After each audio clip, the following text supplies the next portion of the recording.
Tonight, police expand calls for dash cam vision as the mystery surrounding Samantha Murphy's disappearance deepens.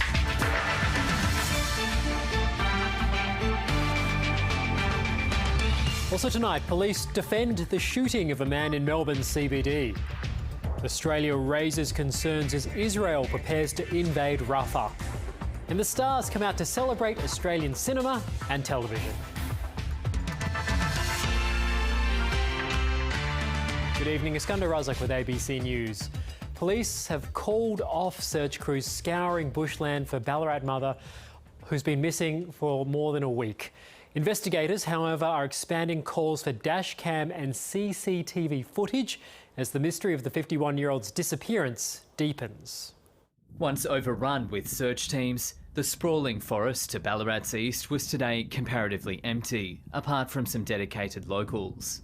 It's pretty dense, as you can see, but everyone does a little bit. You never know, they might find something. We've come up from Melbourne just to have a look through. I'm a mother of 3, and if I was missing, I would want everyone on board trying to find me.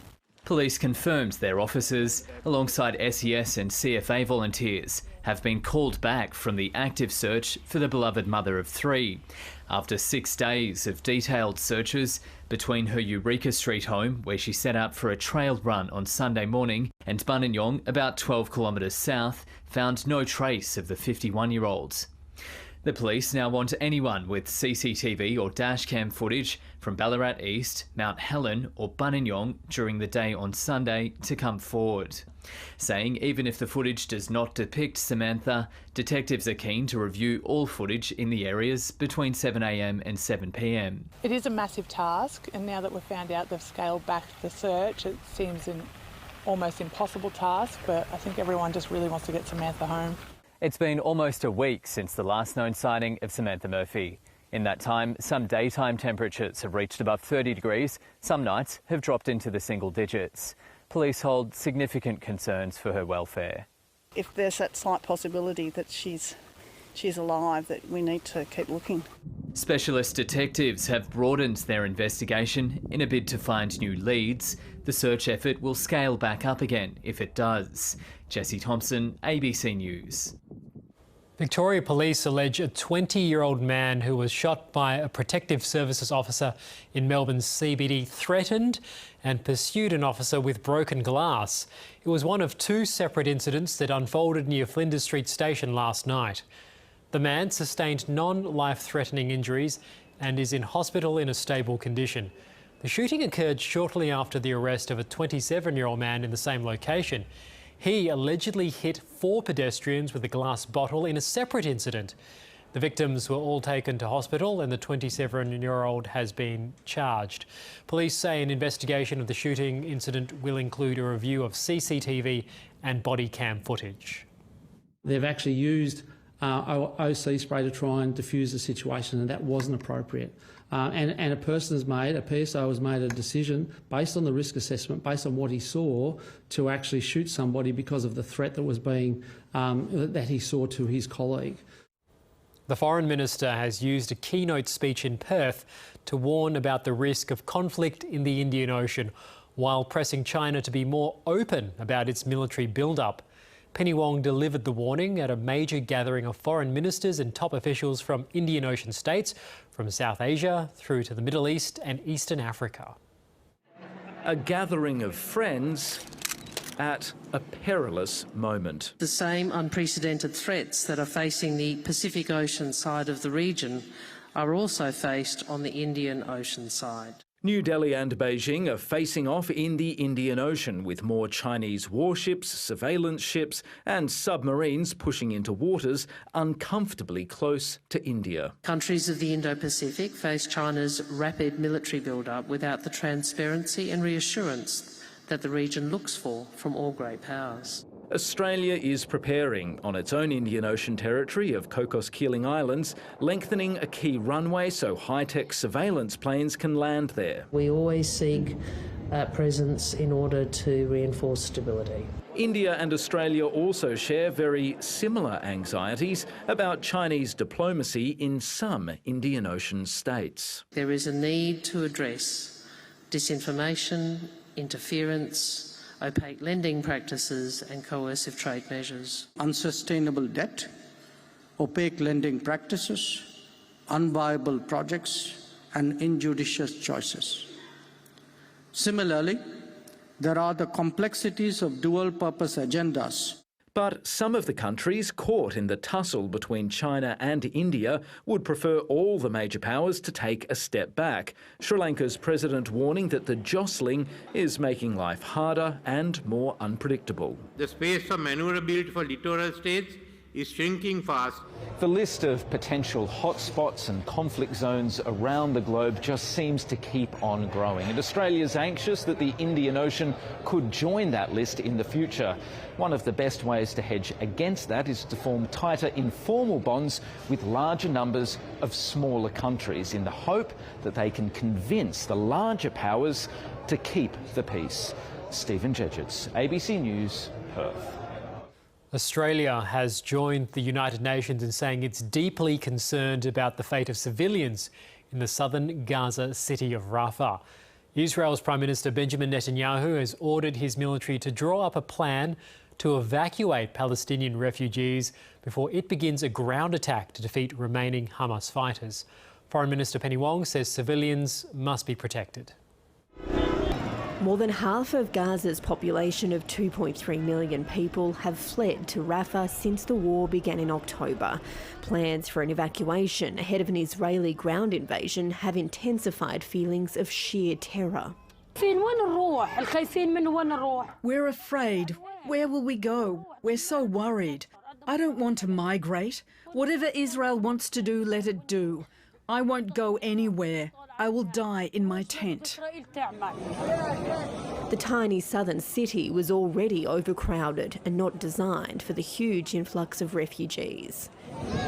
Disease is spreading as families here are living in unsanitary conditions, making them especially vulnerable.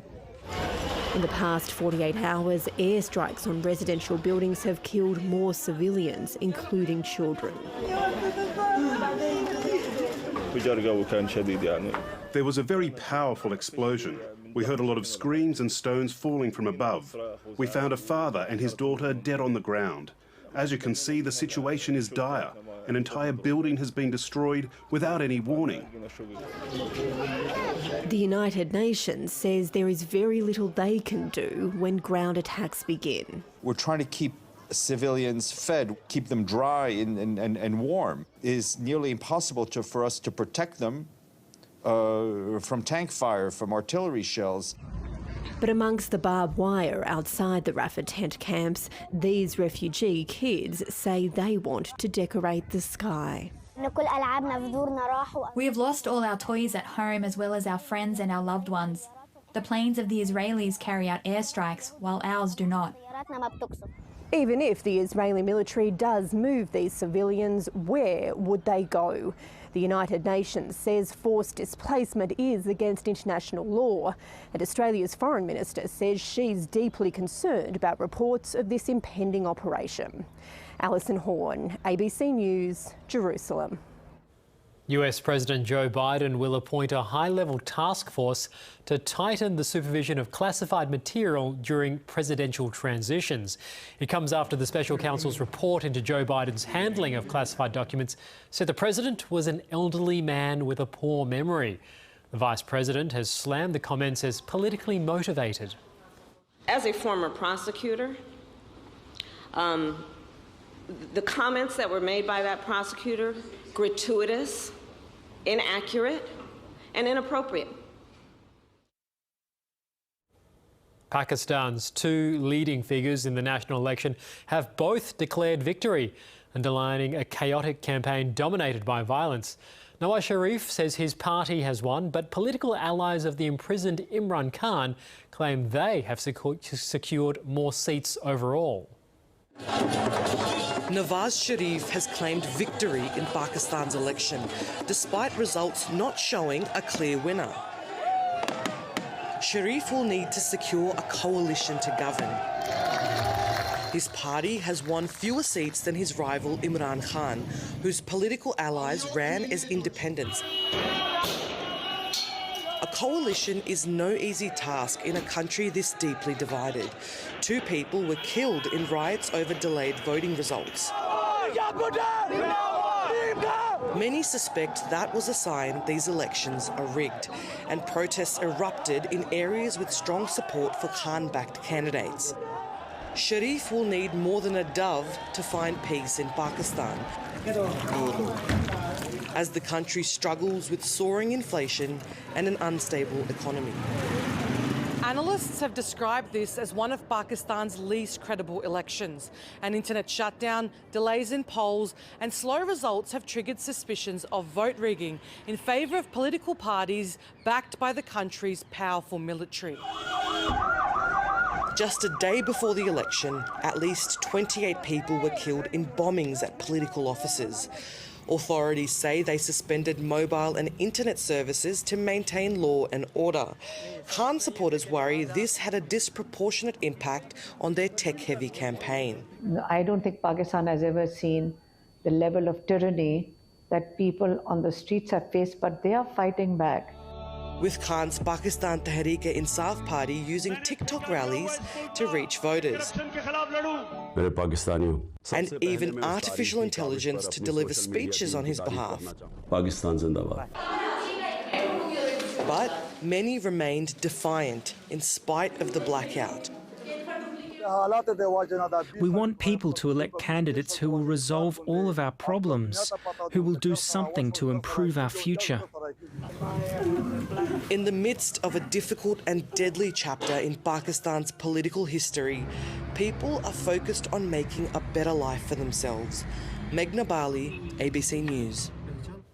Prince Harry has settled the final elements of his phone hacking claim against Britain's Daily Mirror and called for authorities to uphold the law when it comes to illegal behaviour of media outlets. The publisher has agreed to pay the prince's legal costs and substantial damages. The Walter Payton NFL Man of the Year, Cam the Man Hayward. The Prince wasn't in court today. He was in the US for an NFL awards show. I'm just shocked. That's Prince Harry. A world away from the British tabloids. In December, the High Court ruled that Prince Harry had been the victim of phone hacking by journalists at the Mirror newspapers. Now, the same publisher has settled over similar complaints relating to a further 115 articles. Outside the court, Harry's lawyer issued a statement on his behalf. Everything we said was happening at Mirror Group was in fact happening, and indeed far worse, as the court ruled in its extremely damaging judgment. Piers Morgan was the editor of the Daily Mirror 20 years ago. Prince Harry says he knew what his reporters were up to, a claim Piers Morgan denies. Invading the privacy of the royal family is utterly reprehensible. And on that, I share Prince Harry's opinion. I just wish he'd stop doing it. What about you? Do you wish you hadn't done it? Have you heard from the police? And this is not the end of Harry's crusade against Britain's notorious tabloids. Prince Harry's guns are going to train on The Sun, and there's a case against them later in the year, and then inexorably after that on the Mail newspaper groups. He's pushing for cultural change in the media. I believe in the positive change it will bring for all of us. Prince Harry said in that statement that his mission continues. That suggests he wants justice for other victims of phone hacking and he wants to see prosecutions. Steve Kinane, ABC News, London. Gong Xi Fai Chai. Today marks the start of the Year of the Dragon. East and Southeast Asian communities across the nation are celebrating Lunar New Year with a festival planned in Melbourne's Chinatown tomorrow. It's an ancient art form Kelvin Tran has been learning since he was a child. Now the 24-year-old leads a team of young dragon dancers himself. I think it's really important to keep dragon line dancing alive, especially with young people in the Western world. I think that it's a really important way to keep young people engaged with their culture and their heritage. The group is particularly in demand this Lunar New Year. With this year being the Year of the Dragon, there's actually a lot of interest in having our dragon dance team out. Indie band Vinyl House is also excited to be celebrating their culture this new year. Canadian Australian musicians infuse K-pop with jazz and R&B. Since Australia is such a multicultural country, it's really amazing how we can sing both in English and in Korean, and we can incorporate that together to be a voice for Australia, but also for Korea.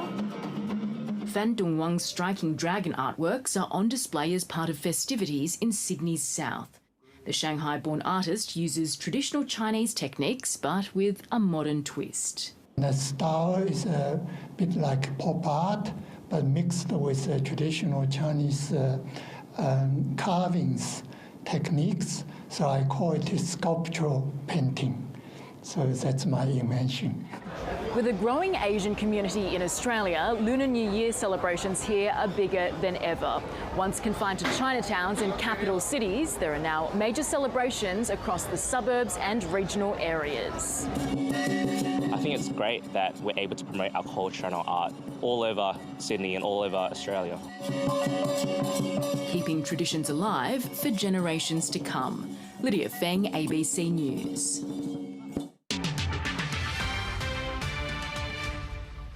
The red carpet has been rolled out on the Gold Coast for Margot Robbie, Cate Blanchett and some of the nation's biggest stars. It's the 2024 Actor Awards, celebrating our homegrown film industry, and our reporter Mackenzie Colohan was there. The Australian Academy of Cinema and Television Arts Awards. It's a bit of a mouthful, but they call it the Aussie Oscars, and it's really brought the stars out on the Gold Coast. It's the Australian film industry's night of nights, and the who's who were here on the red carpet. The event is quite a coup for Queensland. We've pinched the Logies off Melbourne and now the Actor Awards off Sydney. On the red carpet earlier, we jostled for position with a hungry media pack to try and grab as many celebrities as we could. We were ignored by plenty, but we spoke to the cast and directors of Netflix horror hit Talk to Me, which is nominated for plenty of awards, Teresa Palmer, who's nominated for Best Actress, as well as another nominee, Australian acting royalty, Cate Blanchett. What I love about these nights is it celebrates films and television media of all types, of all stripes. You know, I think that's what makes a healthy industry, when there's when the output isn't homogenous. The guest of honour, though, is the Gold Coast's own Golden Girl, Margot Robbie. She's being awarded the Trailblazer Award following the incredible success of Barbie, and we managed to speak to her. Is this the most dressed up you've ever got on the Gold Coast? I would have to say the last time I got this dolled up was probably for my Year 12 formal, and I wasn't wearing a sparkly number like this, but I felt very glamorous on the night, and that was, you know, about 5 minutes from here. A pinch yourself moment for a local news reporter speaking to those two and rubbing shoulders with them. The award ceremony is going on right now in that theatre behind me. It isn't being broadcast live and will air a little bit later tonight. There's no cure, and hundreds of thousands of women suffer from it. But at last, there is a potential game changer for sufferers of the painful condition endometriosis. New specialist clinics have sprung up around Australia. Many of them had long waiting lists before they had even opened their doors.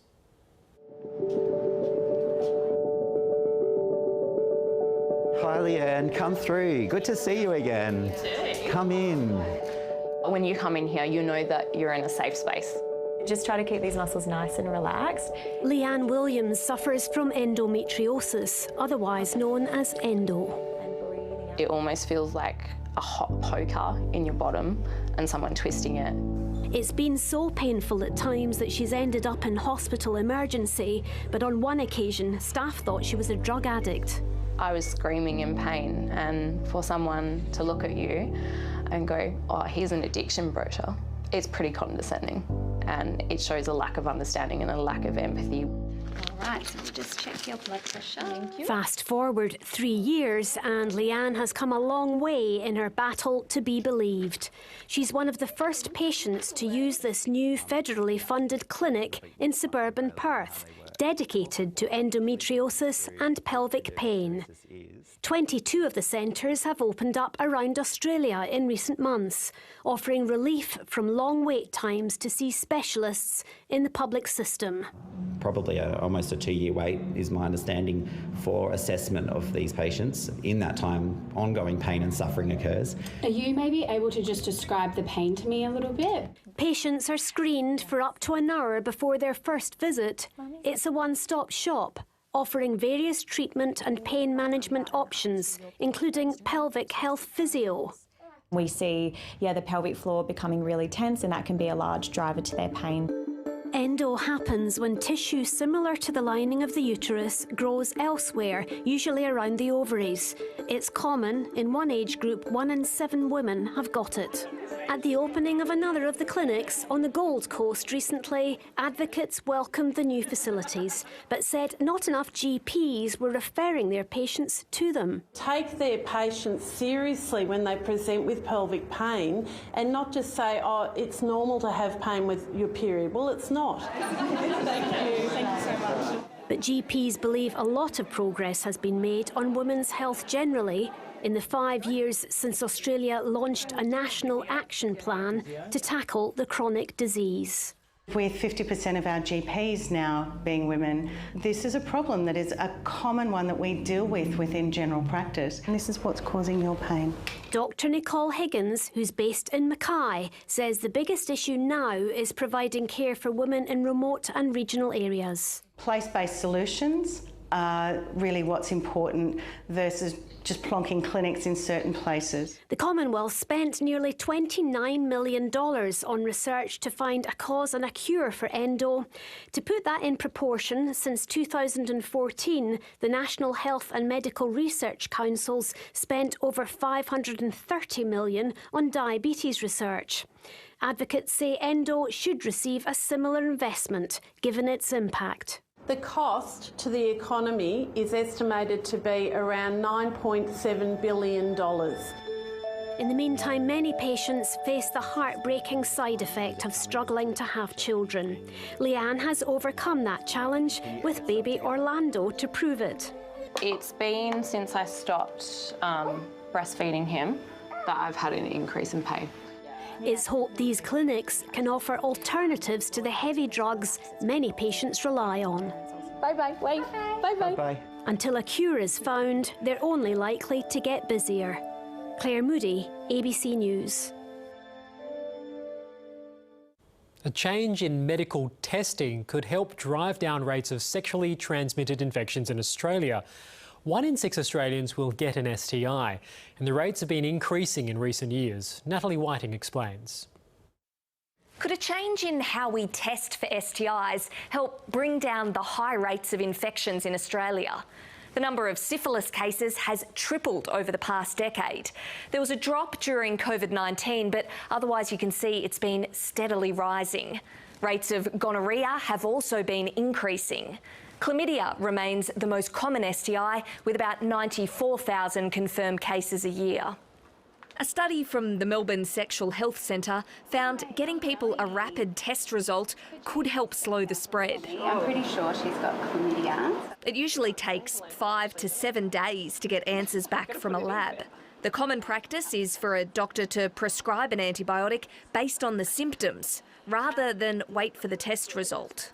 You can imagine that is going to result in a lot of antibiotic overuse or overtreatment, as well as misuse. So during the study, we had access to a rapid test. They provided the result within a couple of hours. It meant if the patient did have an STI, doctors could prescribe the correct antibiotic and people could notify their sexual partners immediately. There are other specific STIs that are developing resistance, and knowing the actual antibiotic that will treat that infection is even more important in combating rising STIs. But converting to rapid testing in big, well-established clinics could be difficult and expensive.